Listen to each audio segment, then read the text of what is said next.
As multidões, ao ouvirem falar disso, saíram das cidades e o seguiram a pé. Quando Jesus saiu do barco e viu tão grande multidão, teve compaixão deles e curou os seus doentes. Ao cair da tarde, os discípulos aproximaram-se dele e disseram: este é um lugar deserto e já está ficando tarde. Manda embora a multidão para que possa ir aos povoados comprar comida. Respondeu Jesus: eles não precisam ir. Dê-lhes vocês algo para comer. E eles lhe disseram: tudo que temos aqui são 5 pães e 2 peixes. Tragam-nos aqui para mim, disse ele. E ordenou que a multidão se assentasse na grama, tomando os 5 pães e os 2 peixes, e olhando para o céu, deu graças e partiu os pães. Em seguida, deu aos discípulos e estes à multidão. Todos comeram e ficaram satisfeitos, e os discípulos recolheram 12 cestos cheios de pedaços que sobraram. Os que comeram foram cerca de 1.000 homens, sem contar as mulheres e as crianças. Você pode dizer um amém por essa palavra? Pai, nós louvamos o teu nome, te glorificamos e te exaltamos. Espírito Santo, que tu me faça ser fiel à revelação que tu me entregou e fiel ao que a tua escritura já nos revela. Espírito Santo, que o nosso coração esteja aberto, os nossos ouvidos e a nossa visão estejam abertos para ouvirmos, vermos, entendermos, guardarmos e praticarmos aquilo que tu vai nos falar. Senhor, que a tua palavra venha ser como flecha lançada e alcançando o nosso coração, ela venha produzir o efeito a qual foi enviada. Eis-nos aqui em nome de Jesus. E a igreja diz: amém. Gente, nós estamos aqui diante de um texto de uma riqueza. Nós estamos aqui diante de um texto que ele tem uma profundidade escandalosa. Durante muito tempo eu olhei para a multiplicação de pães e peixes como apenas um milagre de provisão. Mas quando a gente mergulha, quando a gente debruça nesse texto e entende o que antecedeu a esse acontecimento, nós vemos a escandalosa profundidade. Aqui nós não estamos diante meramente de um milagre de provisão. Esse texto ele é de uma complexidade, é de uma maturidade que nem todo mundo vai ter condição de assimilar e reproduzir. Eu fiz questão de ler os versículos antes, porque eu não sei se na tua Bíblia está separado em cima, né? No 14, João é decapitado. Aí a partir do verso 13 em cima está a multiplicação dos pães. Mas eu fiz questão de ler alguns versículos acima para você entender o contexto desse fato. Jesus era primo de João. Jesus era primo de João. João foi aquele que preparou o caminho para Jesus. João foi aquele que batizou Jesus. João foi aquele profeta que ele preparou o caminho, pregou o arrependimento, e Jesus vai dizer que dos nascidos de mulher não há nenhum maior do que João. João não operou nenhum milagre descrito, mas dos nascidos de mulher não há nenhum que maior que João. Nem Elias, nem Eliseu, nem Enoque, nem Moisés, nem Abraão, nenhum dos nascidos de mulher era maior do que João. Então nós estamos aqui diante da morte, da decapitação, da covarde morte de um grande homem de Deus, que foi morto porque ousou ser profeta, que foi morto porque ousou não negociar a verdade. Porque o que é um profeta? Um profeta é aquele que denuncia o erro. O profeta, aquele que tem o ofício profético, existe o dom da profecia e tem o profeta por ofício, daquele dos 5 ministérios. Esse profeta, que são dentre os 5 ministérios, ele vai ter como a sua característica, a sua expressão, a denúncia do pecado. O apontar do destino, o discernir os tempos e as estações, o preparar de fato o caminho para aquilo que está por vir. E esse era João. Um homem que não tem apenas o dom da profecia, mas um homem que é profeta por ofício. Profeta porque era vocacionado a ser profeta. E para que Jesus falasse isso dele, é porque Jesus o conhecia. Jesus sabia de quem estava falando. Então, nós estamos aqui diante de uma morte irreparável. Nós estamos aqui diante de uma perda familiar irreparável. Nós estamos diante de uma perda para a nação irreparável. João ousou fazer uma denúncia, quem foi denunciado não gostou, pediu a cabeça dele e a cabeça foi entregue. Simples assim. Me dá a cabeça dele, tá? Pum, cortou, entregou na bandeja. A cabeça de João. Então, os discípulos de João enterraram João e fizeram todo o que tinham que fazer e falaram, vamos contar para Jesus. Então, Jesus recebe uma notícia. Que notícia é essa? De uma morte. João morreu. Teu primo morreu. Aquele que te batizou morreu. Aquele que te profetizou morreu. Aquele que preparou o caminho para você vir morreu. Então, Jesus aqui em sua humanidade, aqui Jesus é 100% homem. Jesus está diante de uma notícia de morte. Então, eu quero convidar você a você entrar comigo emocionalmente nessa história. Não de forma emocionada, mas de forma emocional. São coisas completamente diferentes. Então, eu quero chamar as tuas emoções para esse momento. Imagina você agora, recebendo a notícia de que alguém que você ama muito morreu. Tu vai ficar feliz? Você vai ficar eufórico? Ai, morreu, vai. Qual vai ser a primeira emoção que tu vai sentir? Às vezes não é nem a tristeza, às vezes é um desespero. E esse desespero vai transicionar para uma tristeza. E se não vivermos as fases do luto, ele transiciona para uma depressão. O luto tem fases, tem que se viver as fases do luto. Jesus recebe essa notícia e a palavra aqui é bem clara. Mateus é bem claro, porque esse milagre aqui ele é descrito nos 4 evangelhos. Os 4 evangelistas descrevem. Mas Mateus que vai fazer questão de dizer que Jesus recebeu a notícia. E aí Mateus ele vai dizer, e ouvindo que havia ocorrido, Jesus retirou-se do barco, em particular, para um lugar deserto. Em outras, parafraseando, peraí que eu preciso ficar sozinho. Meu primo morreu. Um grande profeta morreu. A nação, a minha família, minha mãe, não sei se Isabel ainda era viva, mas talvez Isabel, tá todo mundo em luto. Os discípulos, tem muita gente em luto. Eu preciso ficar sozinha. É compreensivo a reação de Jesus? 100%. Dificilmente você vai ver alguém que recebe a notícia de uma morte e vai para uma festa. Só se essa pessoa está emocionalmente desequilibrada e não conseguiu lidar, então ela vai fazer qualquer outra coisa. Jesus, como 100% homem, o que ele vai fazer? Me deixa ficar sozinho. E ele vai para um lugar deserto.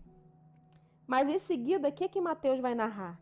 As multidões, ao ouvirem falar disso, saíram das cidades e o seguiram a pé. Quando Jesus saiu do barco, nesse cenário aqui, os discípulos também estavam cansados. Eles chegaram de algum lugar, contando para Jesus o que aconteceu enquanto eles pregavam. E, se eu não me engano, eu acho que é Lucas que vai narrar que eles estavam pregando tanto que eles não tinham tempo nem para comer, estavam cansados. Então, Jesus vai e se retira junto com eles. Vamos descansar? Vai de barco, mas alguém ouviu. Olha, eles vão para tal lugar, bora lá. Aí, o que eles vão narrar? Quando Jesus saiu do barco e viu grande multidão, teve compaixão deles e curou os seus doentes. Mateus vai dizer que Jesus teve compaixão e curou os seus doentes. Lucas vai dizer que ele acolheu, falou do reino e curou os enfermos. Marcos vai dizer que Jesus viu a multidão, teve compaixão, porque eram como ovelhas sem pastor. Então nós vemos aqui todos os evangelistas narrando Jesus transitando nos 5 ministérios, em meio à sua dor. Jesus ouve uma notícia, Jesus está em dor, Jesus quer ficar sozinho, mas ele até decide fazê-lo e é uma decisão legítima, ele tinha esse direito. Mas quando ele se depara com o povo, ele é movido intimamente de uma compaixão. E ali ele não deixa que a dor da perda de João o impeça de viver o propósito que ele veio para cumprir. Então nós vemos Jesus acolhendo, Jesus cuidando como um pastor, curando como um evangelista, ensinando como um mestre, apontando destino como um profeta. Nós vemos Jesus comissionando seus discípulos apóstolos como um apóstolo. Porque Jesus tinha em si os 5 ministérios. E nós vemos nesse texto a expressão desses 5. Jesus estava em dor. Jesus estava em luto. Mas a sua dor, a sua perda, não pausou o que ele veio para fazer. E eu quero te convidar a você refletir um pouco sobre isso. A dor de Jesus, o luto de Jesus, não pausou, não impediu ele de fazer, de concretizar aquilo que ele veio para fazer.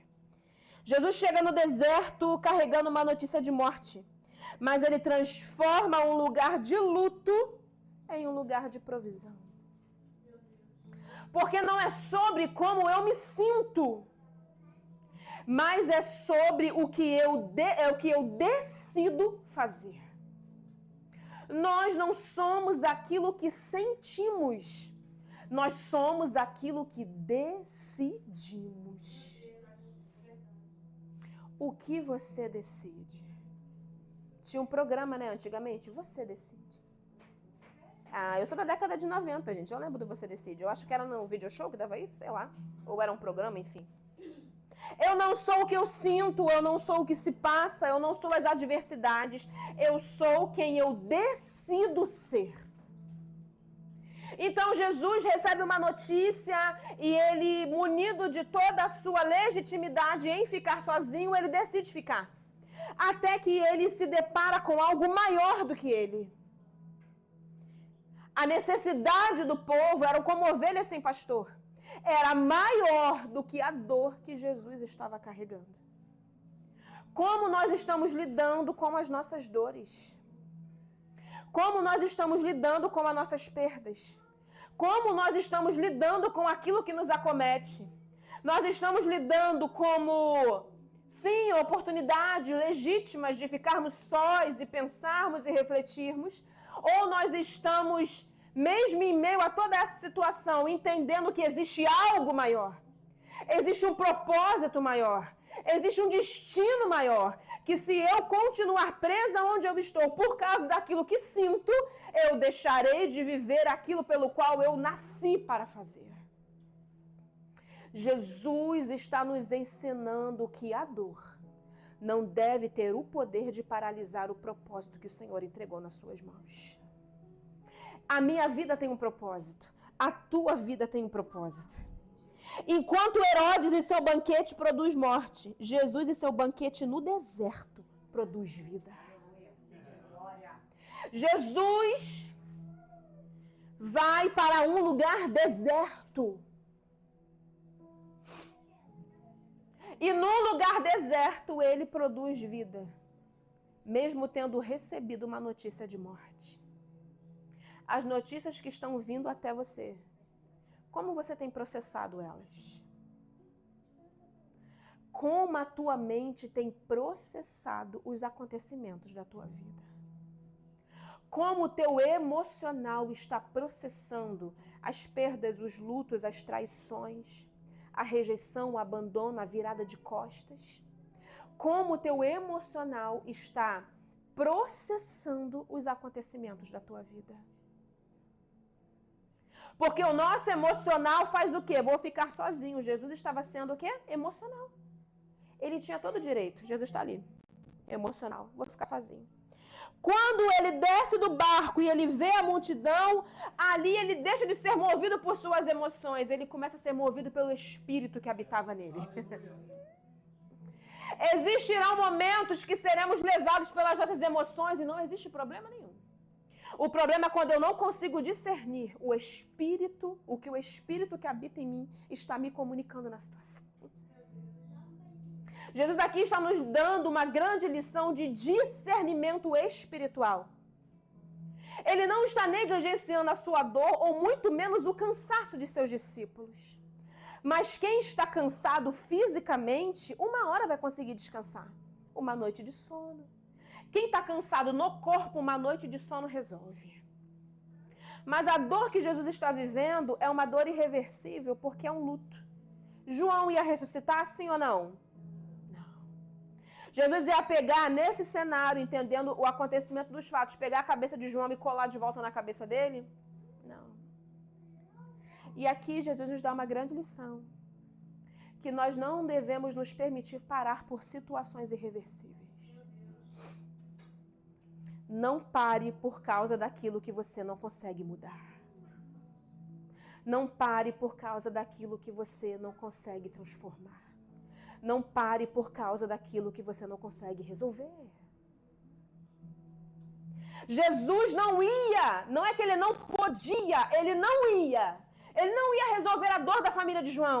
Ele não ia resolver a sua própria dor. Ele não ia ressuscitar João. Ele não ia fazer o tempo mudar. Ele não ia fazer Herodes mudar de ideia. Não. João morreu e permaneceria morto. Mas se Jesus decide ficar num casulo por causa de uma dor irreversível, nós não estaremos aqui com direito e acesso a morar com o Pai. Não permita que as suas dores irreversíveis consigam paralisar aquilo que o Senhor tem para a tua vida. Não permita que aquilo que aconteceu no seu passado, que você não consegue mudar, que bloqueie o teu destino. Muitos de nós estão tendo o seu destino bloqueado, porque há um passado irreversível. A traição aconteceu e ela não vai mudar. A apunhalada nas costas já foi dada e ela não vai ser retirada. A calúnia, a palavra não vai ser retirada. Aqueles que foram embora provavelmente não irão voltar. Quem morreu não vai ressuscitar. E enquanto nós estivermos presos no nosso passado, nós estaremos bloqueados de viver o nosso destino. Jesus aqui está nos ensinando, não seja parado por aquilo que você não consegue mudar. Olha para o teu irmão e fala assim, não seja parado pelo que você não consegue mudar.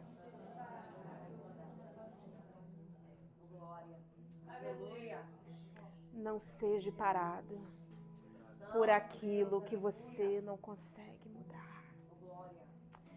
Isso nos ensina, presta atenção nisso aqui, que Deus não precisa esperar a sua dor passar para agir através de você. Há momentos em que Deus ministra enquanto você está sendo tratado. Isso não significa ignorar o sofrimento, mas significa que a graça de Deus pode sustentar você ainda com o coração ferido. A graça de Deus pode sustentar você ainda com o coração ferido. Nunca foi sobre o seu coração estar ferido ou não, e sim sobre a ferida do teu coração conseguir te paralisar ou não. A dor pode mudar o nosso humor, mas ela não precisa mudar o nosso coração. A dor pode mudar o teu humor, mas ela não precisa mudar o teu coração. Não é porque um fez que todo mundo vai fazer. Não é porque um te largou que todo mundo vai te largar. Não é porque um amigo não foi confiável que todos serão. Não é porque alguém te decepcionou que todo mundo vai te decepcionar. Não é porque alguém jogou pedra em você que todo mundo vai jogar. A nossa dor pode alterar o nosso humor, mas não deve alterar o nosso coração. Quem era você antes da notícia? Fecha os teus olhos por um momento. E eu quero te convidar a você lembrar de você. Quem era você antes da notícia? Quem era você antes do luto? Quem era você antes da traição? Quem era você antes da decepção? Quem era você antes do que te aconteceu? Quem era você? Quem era você diante de Jesus? Quem era você no teu destino profético? Quem era você diante da multidão? Quem era você diante do propósito que Deus estabeleceu sobre a sua vida? Quem era você? Hoje o Espírito está convidando você a voltar a ser quem você era, antes dessa ferida ter mudado o teu coração. Ah, Juliana, mas sou assim porque preciso me proteger. Não, você não precisa se proteger. Ah, eu sou assim porque eu não posso deixar que alguém faça isso de novo. Não, você está bloqueando o destino que Deus tem para você. Quem você era antes dessa dor. O que você fazia antes dessa dor. Como você se movia antes dessa dor. O que Jesus entregou na tua mão antes dessa dor? O que você exercia antes dessa dor? Como era a tua linguagem antes dessa dor? Como você enxergava a vida antes dessa dor? Como era o teu relacionamento com Jesus antes dessa dor? Jesus te trouxe aqui hoje, nessa noite, para dizer para você: não permita que aquilo que você sente, não permita que as suas emoções falem mais alto do que o Espírito que habita em você.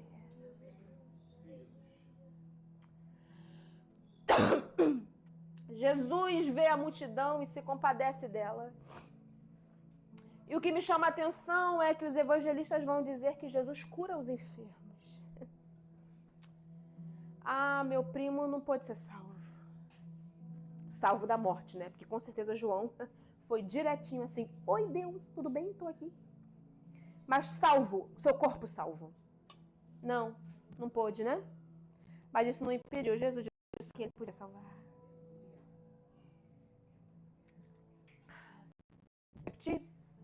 Não é porque um médico não conseguiu curar seu filho que ele vai deixar de curar o filho de outras pessoas.